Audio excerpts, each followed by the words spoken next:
தேசிய திரைப்பட விருதுகளுக்கு தேர்வானவர்களுக்கு டெல்லியில் குடியரசுத் தலைவர் திரௌபதி முர்மு விருதுகளை வழங்கி வருகிறார். அதன் காட்சிகளை நேரலையில் பார்க்கலாம்.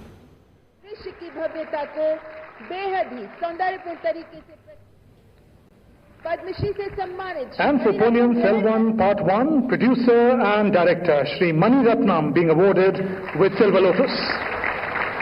देश की जीत पर भावनात्मकता और दृश्य की भव्यता को बेहद ही सौंदर्यपूर्ण तरीके से प्रस्तुत करने के लिए पद्मश्री से सम्मानित श्री मणि रत्नम ग्रहण कर रहे हैं अपना 7वां राष्ट्रीय फिल्म पुरस्कार. जोरदार तालियां.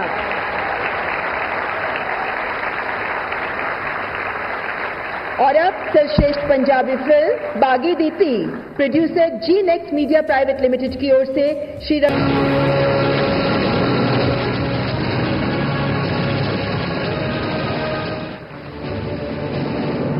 एक हाई ऑक्टेन एक्शन वाली एंटरटेनिंग फिल्म KGF चैप्टर 2, जिसमें भावनात्मक पक्ष पर भी जोर दिया गया. फिल्म का प्लस पॉइंट है stunt choreography. And now for KGF chapter 2, Shri Arvi Mani MM receiving the Silver Lotus. Shall we put our hands together? Ladies and gentlemen, the film sets a new benchmark for action cinema in Tamil.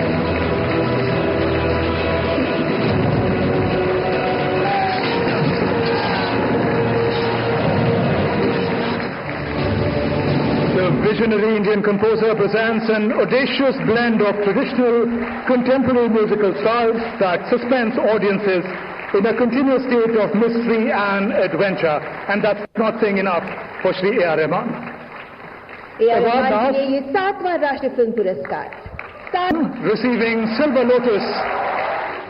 தேசிய திரைப்பட விருதுகளுக்கு தேர்வானவர்களுக்கு டெல்லியில் குடியரசுத் தலைவர் திரௌபதி முர்மு விருதுகளை வழங்கி வருகிறார். பொன்னியின் செல்வன், திருச்சிற்றம்பலம் உள்ளிட்ட பல்வேறு தமிழ் திரைப்படங்களும் இடம்பெற்றிருக்கிறது. தொடர்பான கூடுதல் விவரங்களோடு செய்தியாளர் செந்தில் ராஜா இணைகிறார். செந்தில் ராஜா, விவரங்கள். நந்தா, ஒவ்வொரு வருடமும் வெளியாகும் திரைப்படங்களை தேர்வு செய்து தேசிய விருது வழங்குவது வழக்கம். அந்த வகையில் 70வது தேசிய திரைப்பட விருது வழங்கும் விழாவுக்கான அந்த தேர்வாளர் பட்டியலுக்கான அறிவிப்பு கடந்த மாதம் வெளியாகினது. இந்த நிலையில் அந்த அறிவிக்கப்பட்டவர்களுக்கு இன்று தேசிய விருதை குடியரசுத் தலைவர் வழங்கி வருகிறார். இதற்கான நிகழ்ச்சி டெல்லியில் நடைபெற்று வருகிறது. குறிப்பாக இந்த 70வது தேசிய திரைப்பட விருது விழாவில் 6 விருதுகள் தமிழ் திரைப்படங்களுக்காக கிடைத்தது. அதில் குறிப்பாக 4 விருதுகளை மணிரத்னம் இயக்கத்தில் வெளியான பொன்னியின் செல்வனின் முதல் பாகம் பெற்றிருந்தது. பொன்னியின் செல்வன் இது மட்டும் இல்லாமல் அந்த திரைப்படத்தின் ஒளிப்பதிவாளரான ரவிவர்மாவுக்கு சிறந்த ஒளிப்பதிவுக்கான விருதும், அதே போல சவுண்ட் மிக்சிங் சொல்லக்கூடிய ஒளிப்பதிவுக்கான அந்த விருதை ஆனந்த் கிருஷ்ணமூர்த்திக்கும் கிடைத்தது. அது மட்டும் இல்லாமல் அந்த திரைப்படத்திற்கான பின்னணி இசையமைத்த A.R. ரகுமான் சிறந்த பின்னணி இசையமைப்பாளர் என்ற விருதையும் பெற்றிருந்தார்.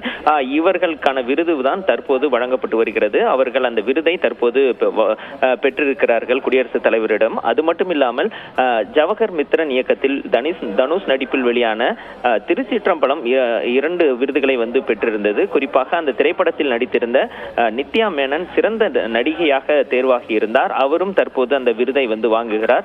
அது மட்டும் இல்லாமல் அந்த திரைப்படத்தில் இடம்பெற்ற மேகம் கருக்காதா என்ற பாடலுக்கு நடனம் அமைத்த நடன இயக்குநர்களுக்கு சிறந்த நடன இயக்குநர்களாக தேர்வு செய்யப்பட்டிருந்தார்கள். குறிப்பாக சதீஷ் கிருஷ்ணன் மற்றும் ஜானி ஆகிய இருவரும் தேர்வு செய்யப்பட்டார்கள். ஆனால் தற்போது ஜானி சிறைக்கு சென்றிருப்பதால், பாலியல் வழக்கில் சிறைக்கு சென்றிருப்பதால் அவருக்கான விருது நிறுத்தி வைக்கப்பட்டது. இதன் காரணமாக சதீஷ் மட்டும் அந்த விருதை பெற்றிருக்கிறார். இது போன்று ஒவ்வொருவரும் அந்த திறமையாளர்களும் அந்த வெற்றி பெற்றவர்களும் தற்போது குடியரசுத் தலைவரிடம் அந்த விருதுகளை, தேசிய விருதை பெற்றுக் கொண்டிருக்கிறார்கள்.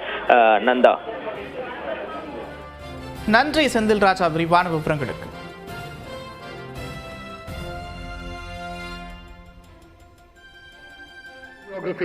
Without either glorifying or losing the essence of the characters. सर्वश्रेष्ठ VFX सुपरवाइजर के तौर पर